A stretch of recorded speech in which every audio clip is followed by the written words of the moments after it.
खादरवाडी area आहे आणि साप आला यांच्या इथं आणि गाडीमध्ये साप आहे. आता मेकॅनिक ना बोलवलंय खोलाले त्यांनी, बघूया.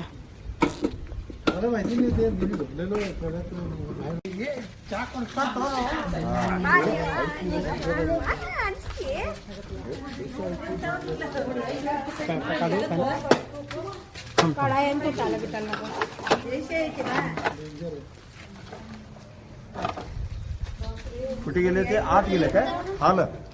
खाली गेले बघा ते. हा अकरे मिळले नोंदा. हा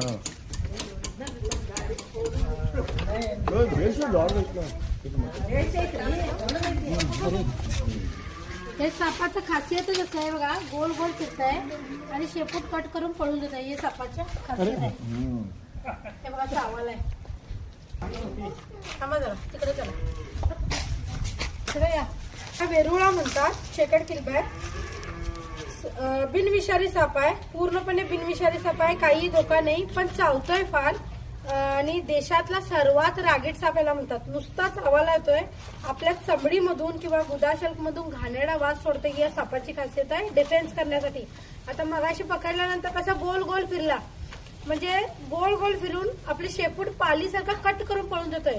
ही या सापाची खासियत आहे. म्हणजे आता माझ्या हातात फक्त हा एवढा तुकडा उरला असतात त्याला जर जास्त फिरायला दिलं असतं, आणि तो बाकीचा मग पळला असता. म्हणजे त्याला काही इजा होत नाही. तो स्वतःला डिफेन्स करण्यासाठी, स्वतःचं रक्षण करण्यासाठी तशी ही त्याची टेक्निक असते. चेकर्ड किलबॅक इंग्लिशमध्ये म्हणतात. पाणथळ जमिनीमध्ये, पाण्याच्या ठिकाणी, गटरमध्ये वगैरे बेडूक छोटे छोटे असं खायला आपल्या घराच्या आजूबाजूला येतोय. बघा आता कसं चावायला आलाय, त्यामुळे सरळ आपण याला आता पॅक करूया. असं ऍक्टिव्हामध्ये ऍक्सेसमध्ये बसलेला तुम्ही बघितला. तुमच्याही घराच्या आजूबाजूला तुम्ही आता गाड्या पार्क करत असाल तर त्याच्यामध्ये सुद्धा साप येऊन बसू शकतोय. आता त्याच्यावरती तोडगा काय, रोज तर तुम्ही चेक करून बसू शकत नाही. रोज मेकॅनिकला बोलू, रोज गाडी खोलणं हे काय बरोबर नाही.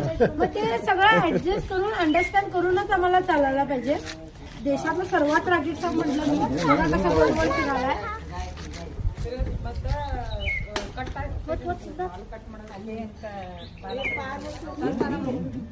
हे बघा कट केला की नाही.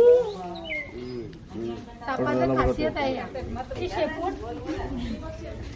शेपूट पालीसारखं म्हटलं मी, पालीसारखं अशी कट करून पळून देत आहे. त्याला म्हणजे थोडी दुखापत होते त्याला, पण त्याच्यानंतर ती जखम ठीक सुद्धा होते.